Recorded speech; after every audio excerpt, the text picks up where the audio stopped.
진수는 평소와 다름없이 출근 준비를 하고 있었습니다.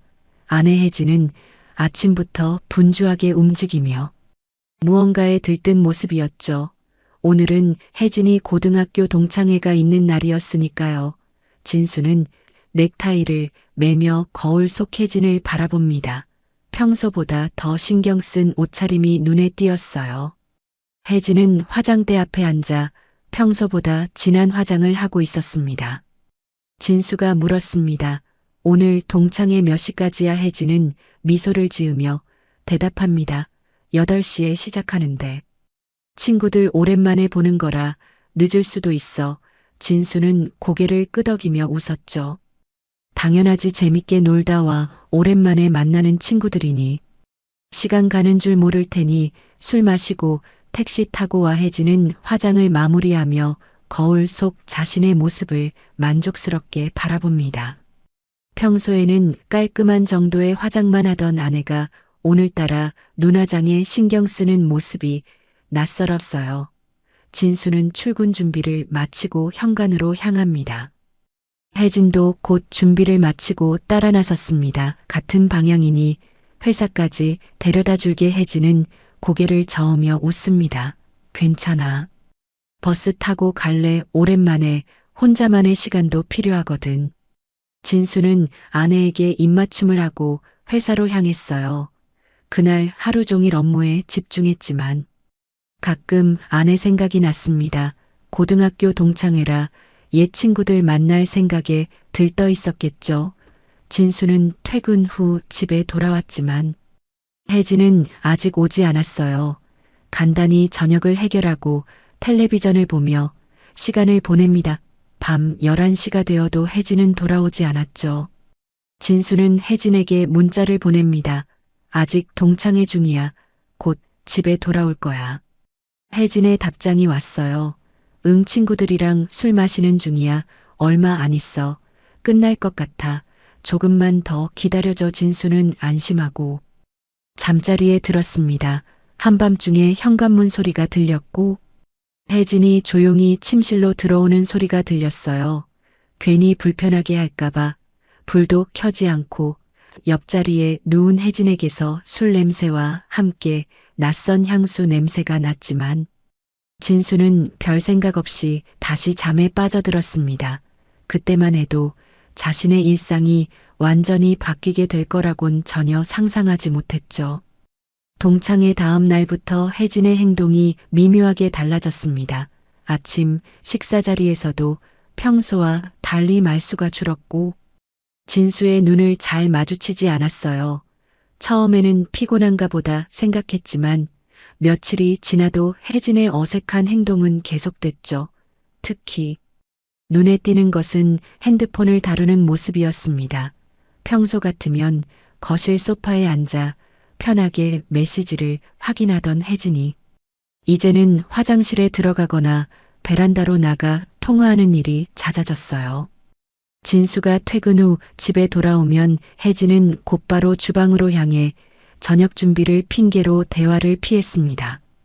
식탁에 앉아도 학교 이야기나 일상적인 대화만 나눌 뿐 깊은 대화는 나누지 않았죠. 한 주가 지나자 더 이상한 점이 눈에 띄었습니다. 혜진이 진수의 스킨십을 피하기 시작한 거예요. 어느 날 저녁 진수가 뒤에서 혜진을 안으려 하자 혜진은 놀란 듯 몸을 빼며 말했습니다. 아, 깜짝이야. 오늘은 좀 피곤해. 진수는 별 생각 없이 넘겼지만 이런 상황이 반복되면서 의문이 생겼죠. 침실에서도 혜진은 항상 피곤하다는 핑계로 등을 돌린 채 잠들곤 했어요. 진수가 다가가면 미안하지만 오늘은 그런 기분이 아니야라는 말만 반복했습니다. 이런 상황이 계속되자 진수는 초조해지기 시작했어요. 자신이 무슨 잘못을 했나 되돌아보기도 했죠. 그러던 어느 날 저녁 진수는 소파에 앉아 텔레비전을 보고 있었습니다. 혜진의 핸드폰이 울렸고 혜진은 급히 핸드폰을 들고 베란다로 나갔어요. 통화를 마치고 돌아온 혜진의 표정이 묘하게 상기되어 있었습니다. 진수가 물었죠. 누구랑 통화했어? 혜진은 잠시 당황한 표정을 지었다가 대답했어요. 아, 그냥 학교 동료 교사야. 내일 수업 준비 때문에 잠깐 이야기했어. 그날 밤 혜진은 평소보다 일찍 자겠다며 침실로 향했고 진수는 거실에 혼자 남겨졌습니다. 점점 멀어지는 아내의 마음을 어떻게 해야 할지 몰라 혼란스러웠죠. 진수는 그날 밤 소파에서 잠이 들었어요. 문득 깨어보니 혜진이 한밤중에 누군가와 문자를 주고받는 모습이 보였습니다. 진수는 다시 눈을 감았지만 가슴 한구석이 묘하게 불안해지기 시작했어요. 동창회가 있던 그날 밤 혜진은 오랜 첫사랑 성우와 재회했습니다. 고등학교 시절 서로를 좋아했지만 대학에 진학하면서 자연스럽게 멀어졌던 사이였죠. 성우는 해외에서 10년간 살다가 최근에 한국으로 돌아온 상태였습니다. 이혼 후 혼자 지내고 있다는 말에 혜진은 묘한 감정을 느꼈어요. 동창회가 끝난 후 몇몇 친구들과 함께 두 번째 술자리로 이동했고 그곳에서 혜진과 성우는 학창시절 추억을 나누며 가까워졌습니다. 다른 친구들이 하나둘 자리를 떠나자 혜진과 성우는 단둘이 남겨졌죠. 술기운과 옛 감정이 되살아나 혜진은 성우의 호텔방으로 향했습니다. 그리고 그날 밤 혜진은 성우와 하룻밤을 보냈어요. 다음 날 아침 혜진은 심한 죄책감에 시달렸습니다. 진수를 배신했다는 생각에 괴로웠죠. 그러나 성우는 혜진에게 연락처를 물었고 혜진도 거절하지 못했어요. 그렇게 두 사람은 연락을 이어갔습니다. 처음에는 가볍게 안부를 묻는 정도였지만 점차 대화의 빈도가 잦아졌죠. 혜진은 성우와 대화할 때면 학창 시절로 돌아간 듯한 설렘을 느꼈습니다. 진수와는 느낄 수 없었던 감정이었어요. 성우는 종종 혜진에게 만나자고 제안했고 혜진은 처음에는 거절했지만 결국 점심시간을 이용해 성우를 만나기 시작했습니다. 학교 근처 카페에서 짧게 만남을 갖던 두 사람은 어느새 서로에게 빠져들고 있었죠. 혜진은 진수에게 죄책감을 느끼면서도 성우에게 끌리는 자신의 감정을 억누를 수 없었습니다. 집에서는 진수와의 대화를 최소화하고 스킨십을 피했죠. 핸드폰은 항상 몸에 지니고 다녔고 비밀번호도 바꿨습니다. 진수가 눈치챌까 두려웠지만 한편으로는 성우와의 관계를 끊을 수 없었어요. 주말이 되자 혜진은 학교 일을 핑계로 외출했습니다. 실제로는 성우와 만나기 위해서였죠. 두 사람은 도심에서 멀리 떨어진 카페에서 만났어요. 혜진의 마음은 점점 더 혼란스러워졌습니다. 성우는 혜진의 손을 잡으며 말했습니다. 우리 다시 시작하면 어떨까? 난 아직도 널 잊지 못했어. 혜진은 대답하지 못했어요. 머릿속에는 진수의 얼굴이 떠올랐지만 가슴은 성우에게 이끌렸습니다. 결혼 생활이 지루하게 느껴졌고 첫사랑의 감정은 혜진을 흔들었죠. 그날 밤 혜진은 또다시 성우의 품에 안겼고 돌아오는 길에 큰 죄책감을 느꼈습니다. 하지만 이미 혜진의 마음은 진수에게서 멀어지고 있었어요. 진수는 혜진의 행동 변화가 심상치 않음을 느꼈습니다. 아내가 자신을 피하는 이유를 알 수 없어 답답했죠. 어느 날 진수는 회사 동료와 식사하던 중 그 동료의 이야기를 듣게 됐어요. 아내가 갑자기 변했다면 외도를 의심해 봐야 한다는 말이었습니다. 처음에는 그런 생각을 떨쳐버렸지만 점점 의심이 커져갔어요. 집에 돌아온 진수는 혜진의 행동을 유심히 관찰하기 시작했습니다. 혜진이 핸드폰을 들고 베란다로 나갈 때면 무슨 대화를 나누는지 귀 기울였죠. 하지만 베란다 문이 닫히면 대화 내용은 들리지 않았어요. 그러던 어느 날 진수는 늦은 밤 화장실에 간다며 일어난 혜진이 거실에서 몰래 통화하는 소리를 들었습니다. 진수는 조용히 침실 문 앞에서 혜진의 대화를 엿들었어요. 혜진의 작은 웃음소리와 함께 들려오는 속삭임 나도 보고 싶었어. 이번 주말에 시간 괜찮아. 진수는 가슴이 철렁 내려앉는 느낌이었습니다. 그날 밤 진수는 잠을 이룰 수 없었죠. 아내가 누구와 그런 대화를 나누는지 알아내야 했어요. 다음 날 진수는 일찍 출근하는 척하며 집을 나섰습니다. 그리고 근처 카페에서 시간을 보내다 혜진이 출근한 후 다시 집으로 돌아왔어요. 혜진의 핸드폰 비밀번호가 바뀌었다는 건 알고 있었지만 노트북은 어떨까? 진수는 혜진의 노트북을 열어보았습니다. 비밀번호가 걸려있지 않아 쉽게 들어갈 수 있었죠. 메일함을 확인해 보니 별다른 것은 없었어요. 하지만 최근 검색 기록에 김성우라는 이름이 여러 번 검색된 것을 발견했습니다. 학창 시절 혜진의 첫사랑이 성우라는 이름이었다는 걸 진수는 알고 있었죠. 불안한 마음으로 성우의 소셜 미디어를 찾아보았어요. 최근 한국으로 돌아왔다는 게시물과 함께 여러 장의 사진이 있었습니다. 그중 한 장의 사진이 진수의 시선을 사로잡았죠. 성우가 어떤 카페에서 찍은 사진이었는데 테이블 위에 놓인 여성의 손가락이 보였어요. 그 손가락에는 혜진이 항상 끼고 다니는 반지가 있었습니다. 진수는 그 사진이 언제 올라왔는지 확인했어요. 동창회 이후였습니다. 진수는 계속해서 증거를 찾기 시작했어요. 회사에 휴가를 내고 혜진을 미행하기도 했습니다. 그러던 어느 날 혜진이 점심시간에 학교를 나와 근처 호텔 카페로 향하는 모습을 보았죠.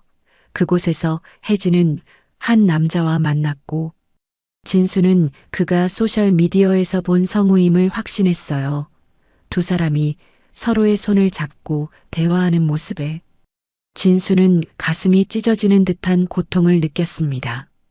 그날 저녁 진수는 평소보다 일찍 퇴근했습니다. 혜진이 귀가하기 전에 집에 도착해 저녁을 준비했죠.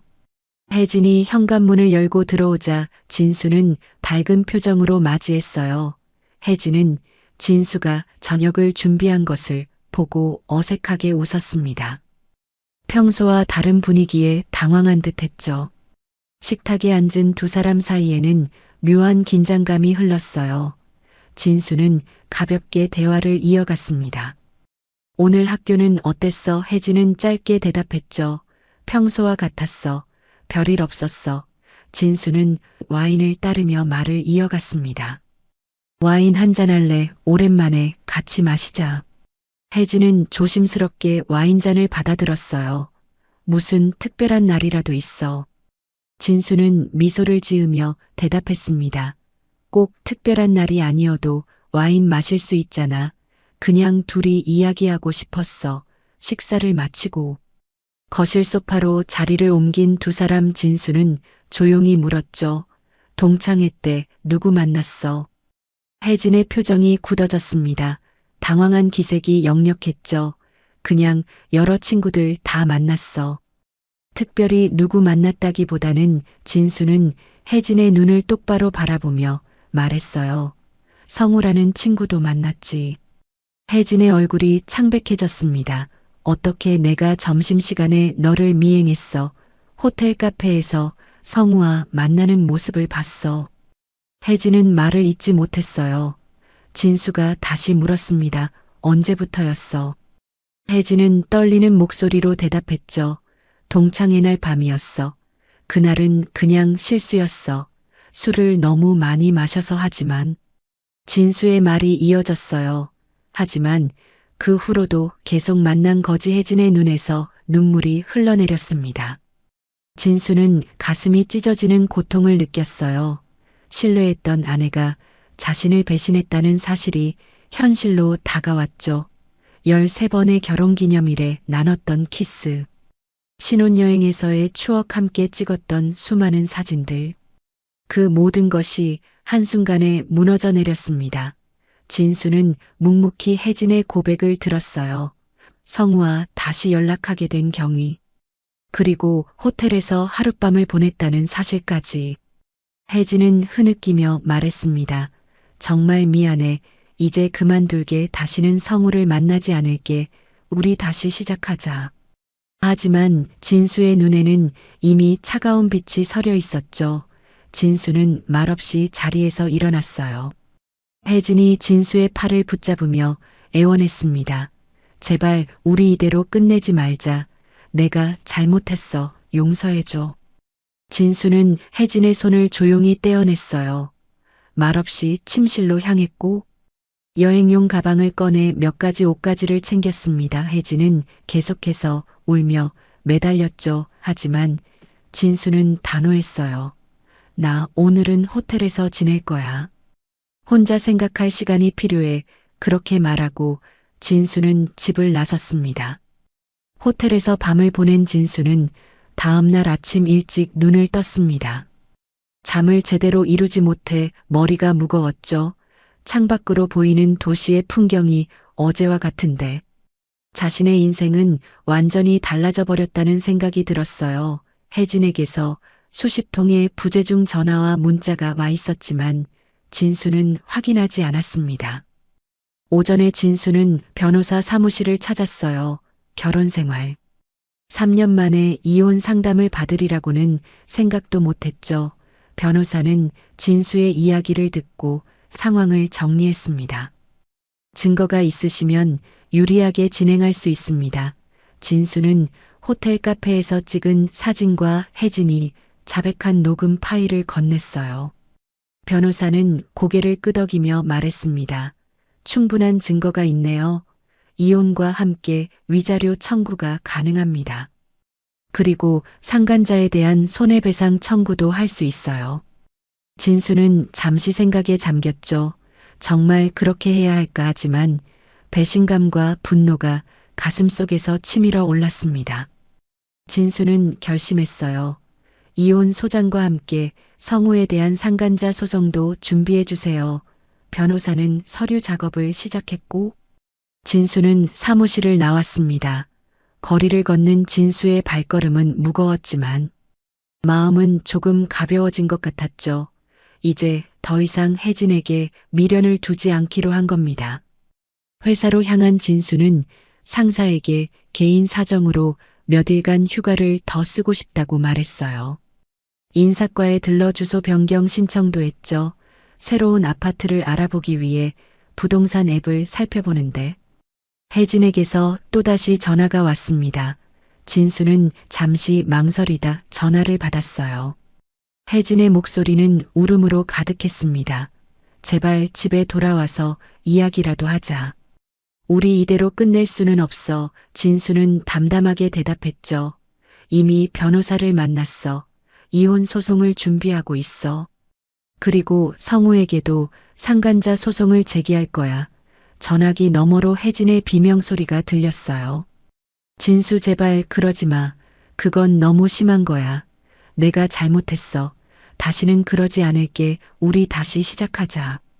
진수는 냉정하게 대답했습니다. 다시 시작할 수 없어. 내가 선을 넘었어. 혜진 너는 단순히 바람을 피운 게 아니야. 10년 전 첫사랑을 잊지 못해서 나를 배신한 거야. 그건 용서할 수 없어. 혜진은 계속해서 애원했지만 진수의 마음은 이미 돌아선 상태였어요. 전화를 끄는 진수는 새 아파트를 계약하기 위해 부동산으로 향했습니다. 지금 살고 있는 집에서 최대한 멀리 떨어진 곳으로 정했죠. 진수는 그날 저녁 짐을 챙기러 집에 들어갔어요. 혜진은 출근한 상태라 집은 비어 있었습니다. 집으로 돌아온 혜진은 빈 집안을 바라보며 울음을 터뜨렸습니다. 진수의 옷장은 텅 비어 있었고 욕실에는 그의 칫솔과 면도기가 사라졌어요. 거실벽에 걸려있던 결혼사진도 없어졌죠. 혜진은 소파에 주저앉아 울음을 멈추지 못했습니다. 모든 것이 자신의 실수로 무너져 내렸다는 사실이 고통스러웠어요. 핸드폰이 울렸고 혜진은 성우의 전화인 줄 알고 급히 받았습니다. 하지만 전화기 너머로 들린 것은 변호사의 목소리였죠. 혜진 씨 이혼 소장이 접수되었음을 알려드립니다. 그리고 김성우 씨에 대한 상간자. 소송도 함께 진행될 예정입니다. 혜진은 말을 잇지 못했어요. 변호사는 계속해서 말했습니다. 원만한 합의를 원하신다면 최대한 빨리 연락 주세요. 혜진은 전화를 끊고 성우에게 다시 연락을 시도했습니다. 여러 번의 시도 끝에 마침내 전화가 연결됐어요. 성우의 목소리는 차갑게 변해 있었죠. 더 이상 연락하지 마. 나도 큰 문제가 생겼어. 회사에서 소문이 퍼져서 위기 상황이야. 내 남편이 우리 회사 거래처에도 연락한 모양이야. 혜진은 충격에 빠졌습니다. 성우, 우리 어떡하지? 성우의 대답은 냉정했어요. 우리라니. 처음부터 우리는 없었어.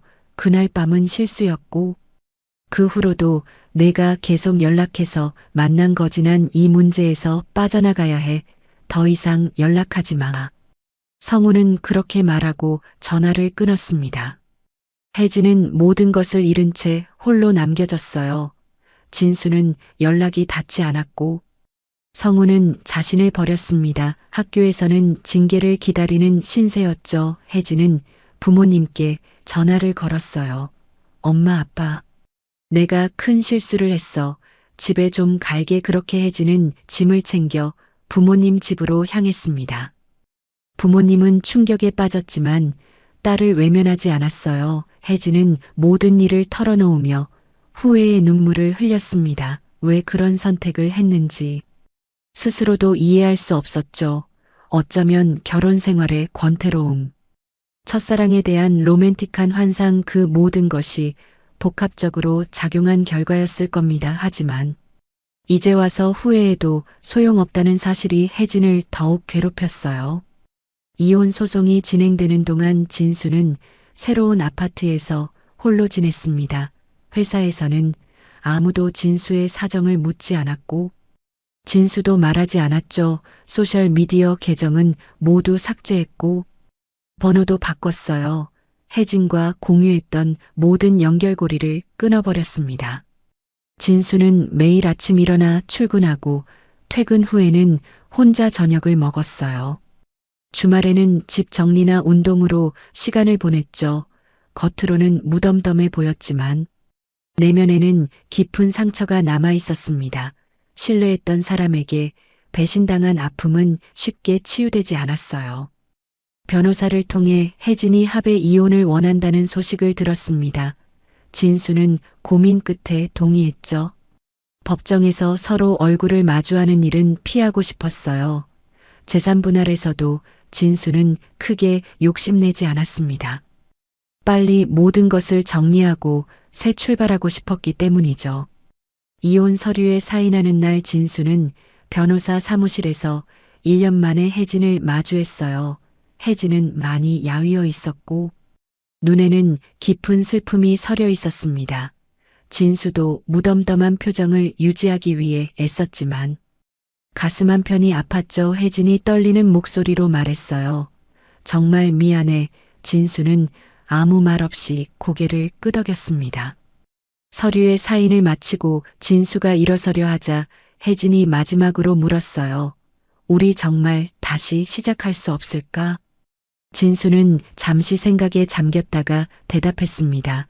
사람은 돌아갈 수 없는 선을 넘는 순간이 있어. 난 내 때문에 그걸 배웠어. 미안하지만 이제 각자의 길을 가는 게 맞아. 그렇게 말하고 진수는 사무실을 나왔어요. 몇 달이 지난 후 진수는 휴가를 내고 혼자 여행을 떠났습니다. 오랫동안 가보고 싶었던 제주도였죠. 아침 일찍 일어나 해변으로 나간 진수는 떠오르는 일출을 바라보았어요. 붉게 물드는 하늘과 함께 진수의 마음속에도 새로운 결심이 자리 잡았습니다. 이제는 나를 위한 시간, 나를 위해 살겠다. 진수는 마음속으로 다짐했어요. 과거의 상처에 발목 잡히지 않고 앞으로 나아가겠다는 의지였죠. 해변을 걸으며 진수는 오랜만에 마음의 평화를 느꼈습니다. 여전히 아픔은 남아 있었지만 이제는 그 아픔과 함께 살아가는 법을 배우고 있었어요. 한편 혜진은 교육청 징계위원회의 결정으로 6개월간의 정직 처분을 받았습니다. 정직 기간이 끝난 후에도 다른 학교로 정근 가야 했죠. 성우는 혜진의 연락을 완전히 차단한 상태였고 결국 다른 회사로 이직했어요. 혜진은 정근간 학교에서 묵묵히 아이들을 가르치며 자신의 실수를 반성했습니다. 부모님 집에서 독립해 작은 원룸에서 지내던 혜진은 종종 과거를 떠올리며 후회했어요. 순간의 감정에 휩쓸려 소중한 것을 잃어버린 자신을 용서할 수 없었죠. 하지만 시간이 흐르면서 혜진도 조금씩 앞으로 나아가려 노력했습니다. 자신의 실수를 교훈 삼아 더 성숙한 사람이 되기 위해 애썼어요. 진수와 혜진 두 사람은 각자의 길을 걸어갔습니다. 다시는 만나지 않았지만 서로에게 남긴 상처와 교훈은 오랫동안 그들의 삶에 영향을 미쳤죠. 사랑과 신뢰, 그리고 선택의 중요성을 깨달은 두 사람은 각자의 방식으로 새로운 삶을 시작했습니다. 비록 함께하지는 않지만 인생의 쓴맛을 경험하며 한 뼘 더 성장한 채로 말입니다.